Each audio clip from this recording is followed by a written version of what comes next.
Good morning ladies and gentleman. तो आपका स्वागत है रेशियो एंड प्रोपोर्शन के लेक्चर नंबर 3 में। इससे पहले हमने एक कॉन्सेप्ट किया था जिसमें हमने दो चीज़ें नई सीखी थी। तो आज की क्लास में भी हम एक क्वेश्चन के माध्यम से दो कॉन्सेप्ट सीखेंगे। क्वेश्चन तो हम करेंगे ही, साथ में हम एक और नई चीज़ सीखेंगे। तो देखते हैं हमारा आज का क्वेश्चन क्या है। ₹6,800 is divided among A, B and C in the ratio of 1/2, ratio 1/4, ratio 5/16. The difference of greatest and smallest parties. अब हमें एक अमाउंट बता रखा है जो है 6,800 और इस अमाउंट को 3 लोगों में बांटा गया है, एक A को, एक B को और एक C को, और एक प्रॉपर रेशियो में बांटा गया है और वो रेशियो है हमारा 1/2, A को मिला है 1/2, B को मिला है 1/4 और C को मिला है 5/16। अगर यहाँ पर एक हमें डायरेक्ट नंबर दे दिया होता 3:4:6 तो ये हमारे लिए काफ़ी इजी हो जाता, बट इन्होंने क्या किया है, इन्होंने हमें फ्रैक्शन में रेशियो दे रखे हैं।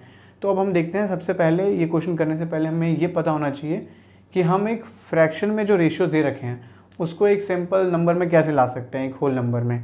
तो इसके लिए आप सबसे पहले जो हमें रेशियो दे रखा है इस रेशियो का एलसीएम ले लीजिए।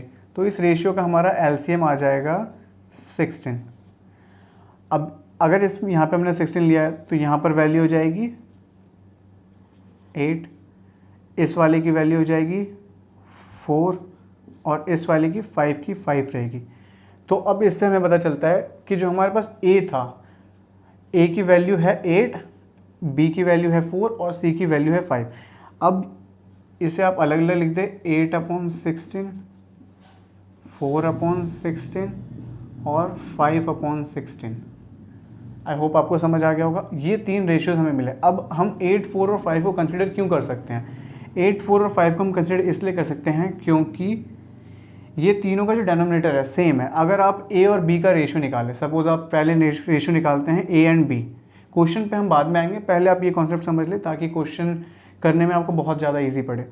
तो अगर हम पहले निकाल रहे हैं रेशियो A एंड B का, ये हमारा A है, ये हमारा B है और ये हमारा C है।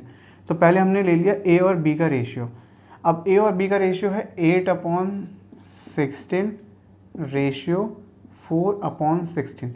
अब हम रेशियो को डिवाइड में लिख सकते हैं, तो इसे हम लिख देते हैं 8/16 डिवाइड में 4/16। अब जो ये है 16 हमारा कहाँ जाएगा, ऊपर, ये हमारा टॉप पे आ जाएगा, और जो 4 है हमारा ये यहाँ पर आ जाएगा। तो आपको समझ आ गया होगा कि मैं क्या बताना चाह रहा हूँ कि ये 16 जब ऊपर जाएगा तो ये हो जाएगा 8 × 16/4 और जो डेनोमिनेटर है, जो दोनों डेनोमिनेटर है वो कट जाएंगे। तो फाइनली हमारा रेशियो क्या मिलेगा हमें, फाइनली जो हमारा A एंड B का रेशियो आया वो हमारा आ जाएगा 8:4। तो इस वजह से हम जो डेनोमिनेटर है उसको कंसिडर नहीं करेंगे रेशियोज में, सीधा हमारा रेशियो बनेगा 8:4:5।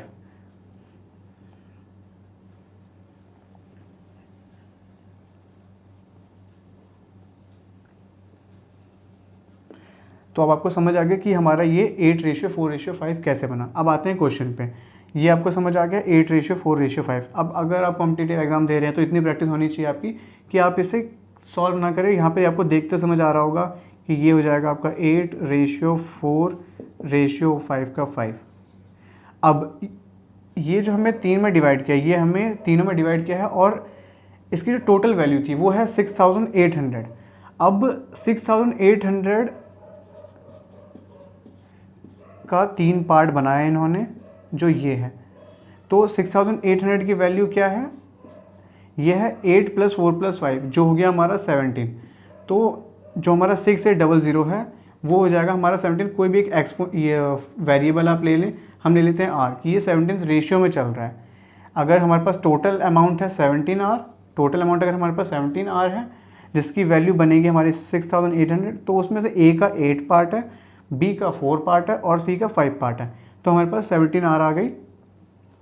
A का हो गया हमारा कितना, A के पास है 8R, B के पास है हमारा 4R और C के पास है हमारा 5R। तो चलते हैं अब क्वेश्चन के नेक्स्ट स्टेप पे।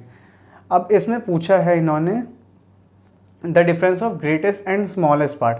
यानी कि हमें क्या निकालना है, जो हमारा ग्रेटेस्ट पार्ट है, जो है हमारा ए, ये हो जाएगा हमारा ग्रेटेस्ट पार्ट, और ये हो जाएगा हमारा सी, हो जाएगा हमारा स्मॉलेस्ट पार्ट, सॉरी हमारा बी जो है वो हो जाएगा स्मॉलेस्ट पार्ट, बी हो गया हमारा स्मॉलेस्ट पार्ट। तो इनका डिफरेंस क्या है, इनका डिफरेंस है 4r। तो हमें क्या निकालना है, हमें निकालना है 4r। अब 4r निकालने के लिए हमारे को पहले r की वैल्यू पता होनी चाहिए। तो r की वैल्यू सिंपल है, 6800 की वैल्यू है अगर 17r, तो r की वैल्यू क्या हो जाएगी, 6800 divided by 17 equals to r। तो हमारे पास r की वैल्यू क्या आ गई, तो r की वैल्यू आ गई हमारे पास 17 4 40 4, तो r की वैल्यू हमारे पास आ गई 400। अब r की वैल्यू 400 है और हमसे पूछा है डिफरेंस। अब डिफरेंस है 4r, तो डिफरेंस हो जाएगा हमारा 4 मल्टीप्लाई r की वैल्यू क्या है 400, तो हमारा डिफरेंस आ गया 1600। इसे आप रुपीज़ में लिखेंगे तो हमारा डिफरेंस आ गया 1600। तो आई होप आपको ये कॉन्सेप्ट समझ आया होगा। तो नेक्स्ट क्लास में हम करेंगे एक नया कॉन्सेप्ट। तो मिलते हैं नेक्स्ट क्लास में, तब तक के लिए जय हिंद, बाय बाय।